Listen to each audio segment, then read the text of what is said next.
বা পাইলছ। এই ৰোগ সাধাৰণতে ৰোগৰ কাৰণবিলাক কোষ্ঠকাঠিন্য হয়, যকৃতৰ দুখ হয়, অতিৰিক্ত আহাৰ গ্ৰহণ, বেছিকৈ মছলা খাদ্য, উত্তেজক দ্ৰব্য আৰু অখাদ্য খোৱাৰ কাৰণে এই ৰোগ হ'ব পাৰে। কেতিয়াবা শৰীৰত পানীৰ পৰিমাণ কমি গ'লেও এই ৰোগ হয়। শৌচাগাৰ অপৰিষ্কাৰ কৰি ৰাখিলেও এই ৰোগ হ'ব পাৰে। কেতিয়াবা বহুত সময় টান বস্তুত বহি থাকিলেও এই ৰোগ হয়। এই ৰোগৰ লক্ষণবিলাক হ'ল মলদ্বাৰৰ ভিতৰ বা বাহিৰত সৰু সৰু ফোঁফা হয়, সাধাৰণতে বিষ নহয়। মলদ্বাৰেদি পিছত পায়খানা বা এনে তেজ পৰে। মলদ্বাৰ খুব জ্বলা পোৰা কৰে, কেতিয়াবা আকৌ বিষো হয়।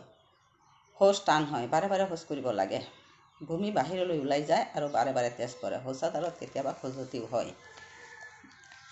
তেনে ক্ষেত্ৰত আপোনালোকে এগিলাচ পানীত এচামুচ ফিটকিৰি মিহলাই সদায় গুচ্ছদ্বাৰ ধুলে আৰু কাপোৰ এডোখৰ পানীত তিয়াই সেই মিশ্ৰণত জুবিৰিয়াই গুচ্ছদ্বাৰত অলপ সময় ৰাখি থ'লে তেজ বৰা বন্ধ হয় আৰু কেঁচুমেৰীয়া ৰোগৰ আৰোগ্য হয়।